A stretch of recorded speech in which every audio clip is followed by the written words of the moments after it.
Beaucoup de personnes m'expliquent que leur chat est dominant, dans le cadre d'une cohabitation entre chats, mais aussi parfois par rapport aux humains. Dans cette vidéo, je décrypte le comportement du chat que l'on pense dominant avec d'autres chats ou l'humain. Il faut savoir qu'à la base, le chat est un chasseur solitaire et qu'il a naturellement plutôt tendance à éviter les contacts avec ses congénères. Sa vraie nature n'est donc pas du tout de vivre en groupe. Qui dit vie en solo, dit absence de hiérarchie organisée. Une hiérarchie, c'est comme dans une entreprise, un chef, des sous-chefs et des employés. Ce qui n'est pas possible chez le chat, même s'il peut malgré tout y avoir des chats qui s'imposent dans certains contextes, mais jamais dans tous les cas ni tout le temps. Ou alors c'est un signe d'anxiété et ou de lieu de vie inadapté. Pas de hiérarchie donc pas de dominant ni de soumis, mais juste des interactions qui semblent agressives et c'est normal, le chat reste un félin, même domestiqué, et c'est parfois sa façon de communiquer avec ses congénères. Par exemple, pour bénéficier d'une ressource ou accéder à cette ressource avant un autre chat. J'ai 4 chats et j'observe de temps en temps ce type d'interaction, mais cela reste de la communication entre chats. Même si c'est violent pour nous, tout bêtement, car nous n'avons pas les mêmes codes de communication.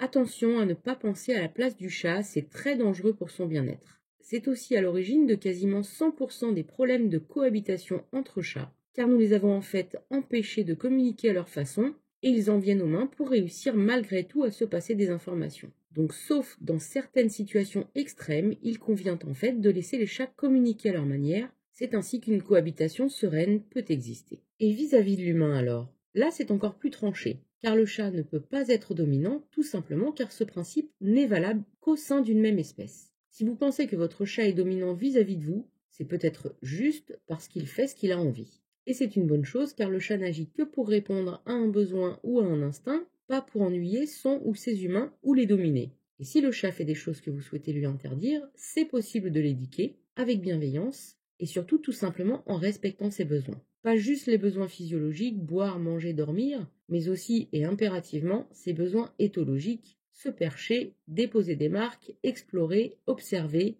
répondre à des stimulations, se cacher, etc.